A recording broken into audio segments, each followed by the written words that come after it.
Dan baik saudara, kita akan melanjutkan pembacaan firman Tuhan. Kemarin kita sudah membaca dari 2 Raja-Raja pasal 24, akhirnya Yoyakin mati dan akhirnya orang Babel, Raja Nebukadnezar mengangkat seorang menjadi raja ya, yang kemudian ya namanya diganti menjadi Sedekia.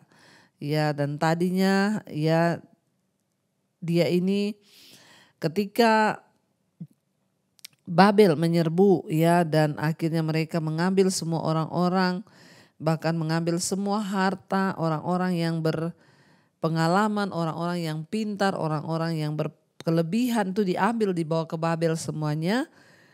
Dan pada akhirnya mereka mengangkat ya raja yang baru ya. Dan ketika mereka membawa semua, bahkan Raja Yoyakin dibawa dalam pembuangan ya, itu ke Babel. Semua yang gagah perkasa diangkut ke sana saudara. Dan akhirnya ya mereka menggantikan Raja Babel Yoyakin dengan pamannya sendiri yang bernama Matanya. Tetapi kemudian nama Matanya diganti menjadi Sedekia. Ya, dan kemarin kita sudah baca ya, akhirnya murka demi murka Tuhan itu turun terhadap Yerusalem dan Yehuda. Karena mereka itu ya jahat di mata Tuhan dan Tuhan membuang mereka dari hadapan Tuhan. Sekarang kita lanjut 2 Raja-Raja pasal 25. Maka pada tahun ke-9 dari yang ke-10 ya, pada tahun ke-9 dari pemerintahannya dalam bulan yang ke-10 ya, tanggal 10 bulan itu datanglah Nebukadnezar Raja Babel dengan segala tentaranya menyerang Yerusalem. Ia berkemah dan mengepungnya dan mendirikan tembok pengepungan di sekelilingnya. Jadi tidak cukup saudara hanya robohkan, hanya bawa orang-orang. Rajanya akhirnya mereka balik lagi dan menyerang ya Yerusalem. Bahkan kali ini mendirikan tembok pengepungan di sekelilingnya. Ayat 2, demikianlah kota itu terkepung sampai tahun yang ke-11 zaman Raja Sedekia. Jadi saudara, Yehuda diserbu oleh orang-orang Babel sebanyak 3 kali. Ya, sama seperti Israel juga 3 kali diserbu oleh bangsa Asyur. Sekali lagi Allah menunjukkan belas kasihannya menghadapi hukuman yang layak diterima dengan memberi bangsa itu kesempatan berulang-ulang kali untuk bertobat. Ya, berulang kali Tuhan beri kesempatan untuk bertobat. Jadi 3 kali Babel itu menyerbu ya Yehuda, dan 3 kali pula Asyur menyerbu ya Israel. Sebenarnya Tuhan memberikan kesempatan untuk bertobat, tapi ya mereka tidak mau bertobat. Ayat yang kedua, demikianlah kota itu terkepung sampai tahun yang ke-11 ya, zaman Raja Sedekia. Pada tanggal 9 bulan keempat ya, ketika kelaparan sudah merajalela di kota itu dan tidak ada lagi makanan pada rakyat negeri itu, maka dibelah oranglah tembok kota itu dan semua tentara melarikan diri malam-malam melalui pintu gerbang antara kedua tembok yang ada di dekat taman raja, sekalipun orang Kasdi mengepung kota itu sekeliling. Mereka lari menuju arah Bayordan, ya, tetapi tentara Kasdi mengejar raja dari belakang dan mencapai dia di dataran Yeriko. Segala tentara dan telah berserak-serak meninggalkan dia. Mereka menangkap raja dan membawa dia kepada Raja Babel di Ribla yang menjatuhkan hukuman atas dia. Orang menyembeli anak-anak Sedekia di depan matanya, kemudian dibutakannya lah mata Sedekia, lalu ia dibelenggu dengan rantai tembaga dan dibawa ke Babel. Saudara, ya sangat mengerikan hukuman dari Tuhan. Kalau kita lihat di sini ngeri saudara, sudah kelaparan, ya dikepung, dibelenggu, aduh ya rasanya Makanya saudara, hari-hari ini mari kita mau sungguh-sungguh bertobat, ya, buang semua hal yang tidak berkenan pada Tuhan. Kita hidup dalam kekudusan, kita mengejar kebenaran, ya. Jangan berkompromi dengan dunia, dengan dosa. Dikatakan di sana, ya, akhirnya mereka dibelenggu, bahkan anak-anak Sedekia itu dibantai di depan matanya saudara. Ya, dalam bulan yang kelima pada tanggal 7 bulan itu, itulah tahun ke-19 zaman Raja Nebukadnezar, Raja Babel. Datanglah Nebuzaradan, kepala pasukan pengawal, pegawai Raja Babel ke Yerusalem. Ia membakar rumah Tuhan, rumah raja, dan semua rumah di Yerusalem. Semua orang yang besar dibakarnya dengan api. Aduh saudara ya, semua rumah orang-orang besar dibakarnya dengan api. Tembok sekeliling kota Yerusalem dirobohkan oleh semua tentara Kasdim yang ada bersama-sama dengan kepala pasukan pengawal itu. Sisa-sisa rakyat yang masih tinggal di kota itu, para pembelot yang menyeberang ke pihak Raja Babel, dan sisa-sisa halayak ramai diangkut ke dalam pembuangan oleh Nebukadnezar dan kepala pasukan pengawal itu. Hanya beberapa orang miskin dari negeri itu ditinggalkan oleh kepala pasukan pengawal itu untuk menjadi tukang-tukang kebun anggur di peladang-peladang. 13. Juga tiang-tiang tembaga yang ada di rumah Tuhan dan kereta penopang dan laut tembaga yang ada di rumah Tuhan dipecahkan oleh orang Kasdim dan tembaganya diangkut mereka ke Babel. Bayangkan saudara, semua dirampok, diambil semua sampai ya tembaga-tembaga itu dipecahkan, ya, lalu dibawa tembaganya, ya terjadi seperti itu saudara. Kuali-kuali, penyedok-penyedok, pisau-pisau, cawan-cawan, dan segala perkakas tembaga yang dipakai untuk penyelenggaraan kebaktian, ya, diambil saudara, ya, diambil mereka. Juga perbaraan-perbaraan dan bokor-bokor penyiraman, baik segala yang dari emas maupun segala yang dari perak, diambil oleh kepala pasukan pengawal itu. Jadi kita lihat saudara, ya, bejana tembaga atau yang disebut juga laut, itu biasa dipakai untuk menampung cadangan air untuk ritual pembasuhan bagi para imam. Tembaga begitu berharga memang sehingga dirampok dan dibawa ke Babel. Tapi kita lihat di sini bahwa apa yang dinubuatkan, ya, itu semua terjadi. Tuhan sudah bernubuat bahwa tidak ada satu pun yang akan tinggal. Ingat ketika zaman Raja Hizkia memamerkan semua kekayaannya kepada orang-orang Babel, ya, yang waktu itu dikirim datang ke tempatnya, ya, dia memamerkan dan Tuhan bilang tidak akan ada satu pun yang tinggal. Dan itu terjadi, diambil semuanya saudara, direbut oleh, ya, perampok, bahkan oleh ketua pasukan itu dikatakan, ya. Adapun kedua tiang laut, yang satu itu kereta menopang yang dibuat oleh Salomo untuk rumah Tuhan, tiada tertimbang tembaga segala perkakas ini. 18 hasta tingginya, tiang yang satu di atasnya ada ganja dari tembaga. Tinggi ganja itu 3 hasta dan jala-jala dan buah-buah delima ada di atas ganja itu sekeliling. Semuanya itu tembaga, dan seperti itu juga tiang yang kedua disertai jala-jala. Lalu kepala pasukan pengawal itu menangkap Seraya imam kepala dan Sefanya imam tingkat 2 dan ketiga orang penjaga pintu. Dari kota itu ditangkapnya seorang pengawal istana, ya, yang diangkat mengepalai tentara, dan 5 orang pelayan pribadi raja yang terdapat di kota itu, dan panitera panglima tentara yang mengerahkan rakyat negeri menjadi tentara, dan 60 orang dari rakyat negeri yang terdapat di kota itu. Nebuzaradan, kepala pasukan pengawal, menangkap mereka dan membawa mereka kepada Raja Babel di Ribla.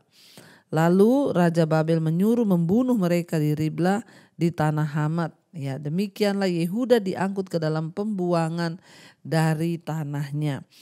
Akhirnya apa yang diucapkan Tuhan terjadi, semuanya terjadi. Kita lihat di sini saudara, tidak ada satupun yang luput. Ya, dan kita melihat di sini bahwa tidak main-main. Ya, waktu orang-orang itu ya hanya sibuk untuk ya mengikuti keinginan dosa mereka ya dan tidak bertobat. Raja-raja itu hanya mengikuti kepentingan diri mereka dan tidak bertobat di hadapan Tuhan. Sehingga bahkan satu negeri, satu bangsa jatuh ya di dalam penghukuman Tuhan. Sekarang kita lanjutkan 2 Raja-Raja 25, sekarang ayat yang ke-22 Saudara ya. Ayat 22 di sana dikatakan 2 Raja-Raja 25 ayat 22, Gedalia menjadi gubernur dan dibunuh. Tentang rakyat yang masih tinggal di tanah Yehuda yang ditinggalkan oleh Nebukadnezar Raja Babel, diangkatnyalah atas mereka Gedalia bin Ahikam bin Safan. Ketika semua panglima tentara dengan orang-orangnya mendengar bahwa Raja Babel telah mengangkat Gedalia, maka pergilah mereka kepada Gedalia ke Mispa, yaitu Ismail bin Netanya, Yonatan bin Karea, Seraya bin Netanya, ya, dan Seraya bin Tanhumet, orang Netofa itu, dan Yaasanya, anak seorang Maaka bersama dengan anak buahnya. Ya 24, lalu bersumpahlah Gedalia kepada mereka dan anak buah mereka, katanya kepada mereka, janganlah kamu takut terhadap pegawai-pegawai orang Kasdim itu. Tinggallah di negeri ini dan takluklah kepada Raja Babel, maka keadaanmu akan menjadi baik. Ya, jadi di sini kita lihat untuk menggantikan raja yang dibawa ke Babel, Nebukadnezar menunjuk seorang gubernur. Ya, dia mengangkat Gedalia untuk menjadi gubernur yang dengan setia harus melaksanakan kebijakan-kebijakan Babel. Jadi sekarang bahkan pemerintahan pun diambil alih oleh Babel. Mereka yang mengangkat, mereka yang membuat ketetapan, sehingga semua orang yang diangkat termasuk gubernurnya harus taat dan patuh pada kebijakan yang dibuat oleh Babel. Ya.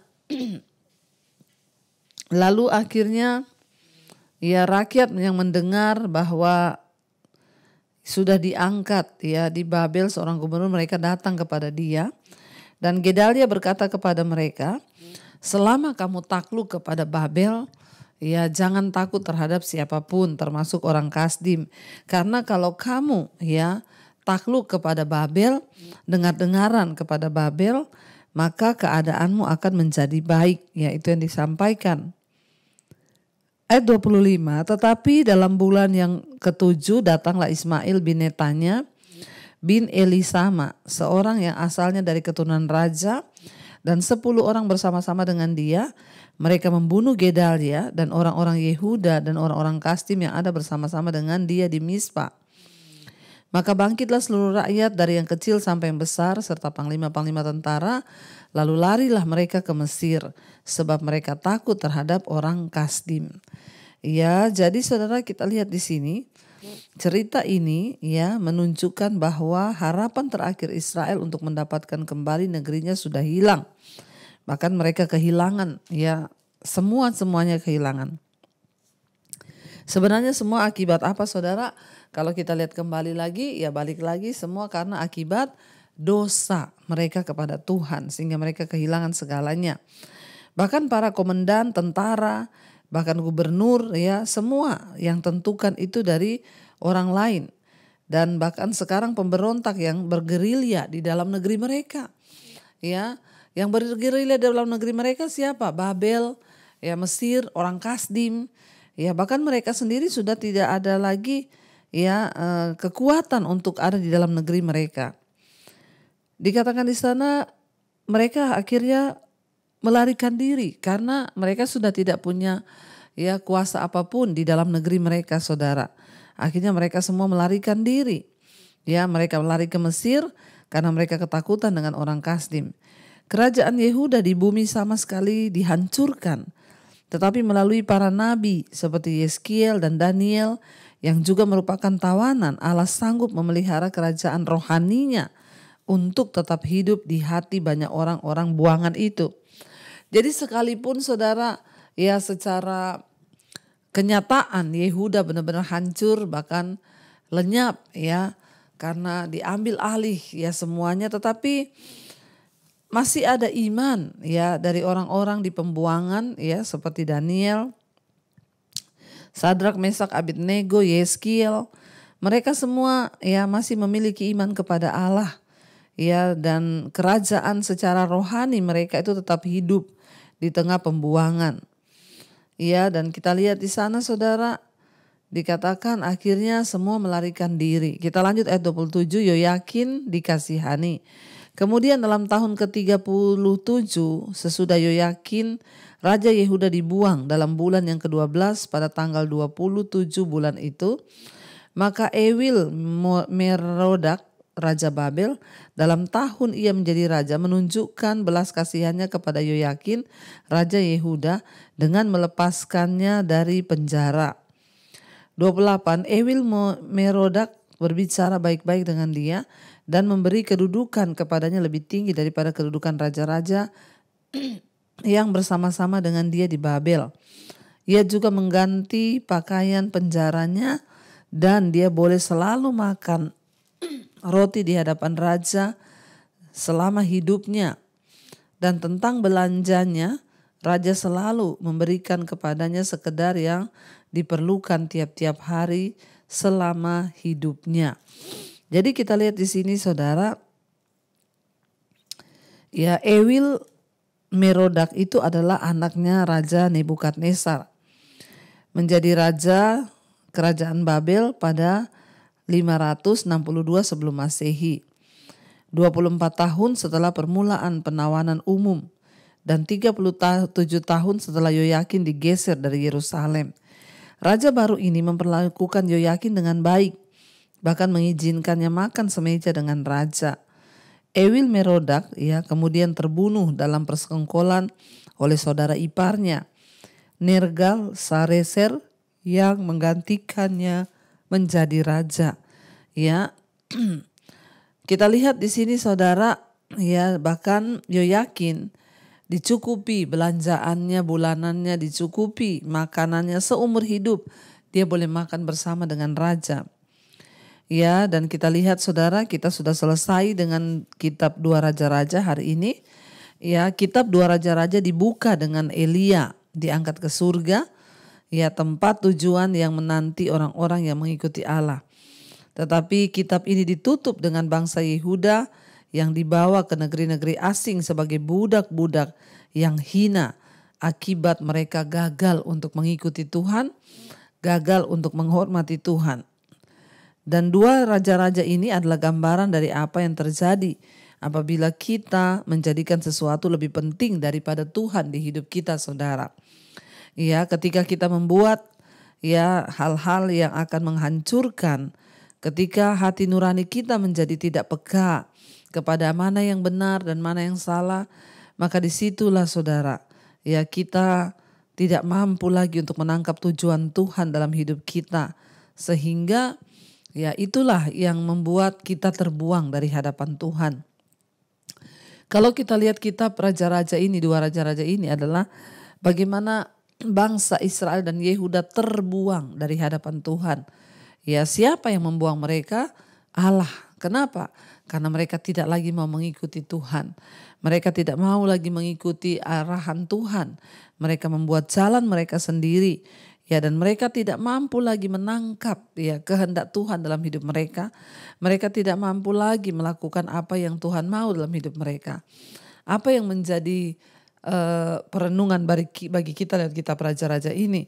Ya, kitab 2 Raja-Raja dibuka dengan kisah Elia dimuliakan, terangkat ke surga, tetapi ditutup dengan ya kisah yang sangat ya mengerikan daripada keadaan Israel Yehuda itu terbuang dari hadapan Allah. Ya, bagaimana kisah Elia yang hidupnya berkenan kepada Tuhan sehingga dia diangkat di bawah dalam kemuliaan. Sebaliknya bangsa Israel melakukan apa yang jahat di mata Tuhan. Mereka terus menyakiti hati Tuhan, melakukan dosa, menjauhi Tuhan, ya, dan lebih mengikuti keinginan hati mereka sendiri, membuat hal-hal yang baik menurut pandangan mata mereka dan tidak mengikuti firman Tuhan. Saudara, apa sih yang paling baik di mata Tuhan hari-hari ini yang harus kita lakukan? Ayo kita hidup mengikuti perintah Tuhan.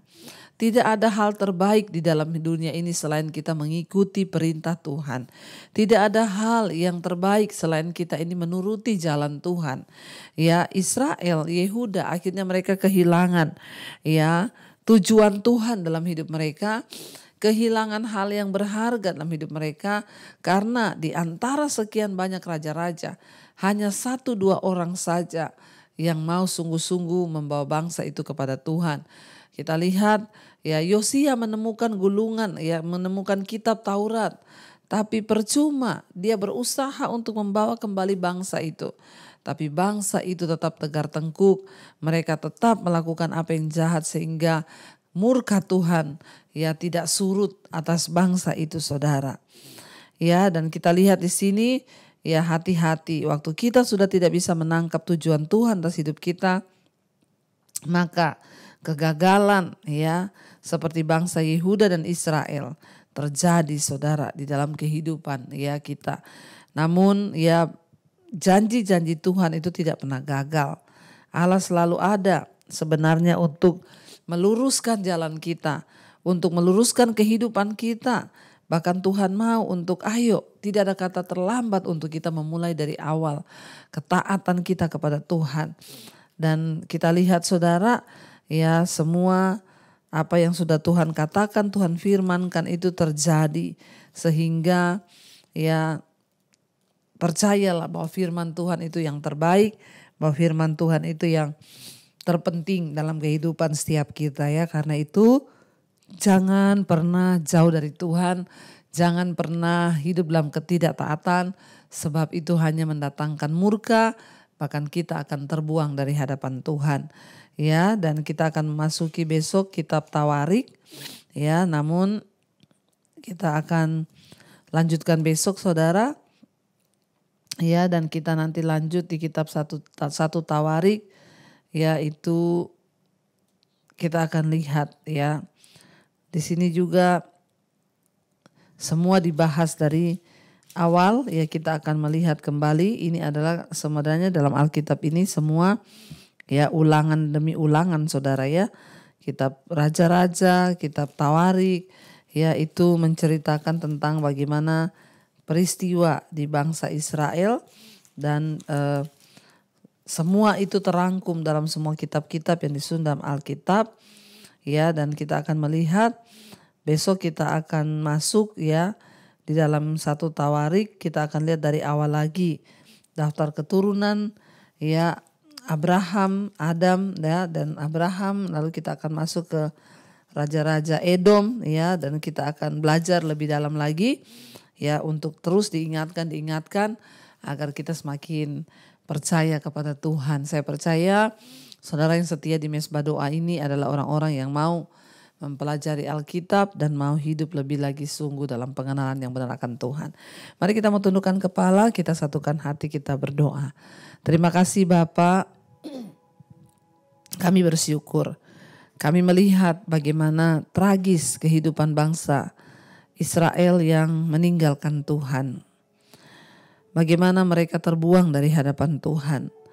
Kami mau menjadi orang-orang yang terus hidup di hadapan Tuhan. Jangan buang kami Tuhan. Bawa kami terus mendekat dengan Engkau. Kami tidak ingin terbuang dari hadapan-Mu. Kami ingin hidup senantiasa ada di dalam jalan-jalan Tuhan.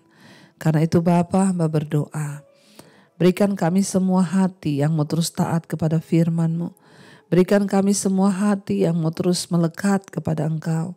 Hidup dalam kebenaran-Mu, menjauhi dosa-dosa, agar kami boleh menyenangkan hati Tuhan. Berkati setiap anak-anak-Mu yang setia ikut Mesbah Doa, mereka yang saat dalam pergumulan. Tuhan Engkau turut bekerja mendatangkan kebaikan. Hamba berdoa untuk setiap mereka yang rindu terjadi pemulihan dalam kehidupan mereka. Keluarga, rumah tangga, pemulihan dalam keuangan, pemulihan dalam segala hal. Suami yang belum bertobat, istri yang belum bertobat, anak-anak belum bertobat, orang tua yang belum bertobat. Tuhan pulihkan di dalam nama Yesus. Selamatkan Bapa. Hamba berdoa Tuhan tolong kiranya Tuhan Engkau bawa kembali setiap keluarga kami untuk datang kepada Tuhan. Hamba juga berdoa untuk setiap mereka yang terbaring sakit atau yang sakit apapun. Mari saudara, angkat imanmu kepada Tuhan. Letakkan tanganmu di bagian yang sakit dan perkatakan, aku percaya dalam nama Yesus ada kesembuhan. Terima dengan iman kesembuhan itu. Kalau ada dosa, ampuni kami Tuhan. Namun kalau Tuhan izinkan semua untuk kebaikan kami, ajar kami bersyukur. Kami juga berdoa Tuhan untuk setiap mereka yang terlilit masalah keuangan, hutang piutang. Kami mengangkat iman percaya kami kepada Tuhan. Mampukan kami menjalani hari-hari kami Tuhan. Mungkin berat, tapi kami percaya ada pertolongan supranatural yang Tuhan sediakan bagi setiap orang yang mau percaya di hadapan Tuhan. Kami berdoa, Tuhan tolong untuk kami boleh terus ada di dalam hadirat-Mu, ada dalam kebenaran-Mu. Apapun keadaan kami tidak akan menyerah. Kami juga berdoa Bapa hari ini untuk setiap yang rindu punya keturunan anak, keturunan ilahi, Tuhan beri dalam nama Yesus. Bukakan setiap kandungan yang tertutup dan benih ilahi Tuhan berikan. Agar kami boleh melahirkan anak-anak keturunan ilahi yang akan berdampak bagi banyak orang. Kami juga berdoa Tuhan untuk setiap mereka yang rindu punya pekerjaan. Kau juga Tuhan yang menjawab, memberikan setiap pekerjaan yang terbaik bagi kami. Kami berdoa Bapa, setiap pergumulan yang kami hadapi hari-hari ini, kami tahu Tuhan turut bekerja ketika kami datang secara pribadi kepada Tuhan. Berkati setiap anak-anak-Mu yang hari-hari ini terikat dengan dosa-dosa. Tuhan lepaskan dalam nama Yesus. Mari buka hati dan tangan-Mu saudara, karena itu terimalah kiranya berkat, rahmat, anugerah dari Allah Bapa, cinta kasih Tuhan Yesus Kristus, penyertaan Allah Roh Kudus turun atas hidup kita mulai hari ini bahkan sampai kali yang kedua. Tuhan Yesus datang menjemput kita, nama kita tercatat dalam kitab kehidupan. Dalam nama Tuhan Yesus yang percaya diberkati Tuhan, katakan bersama, amin, amin, amin.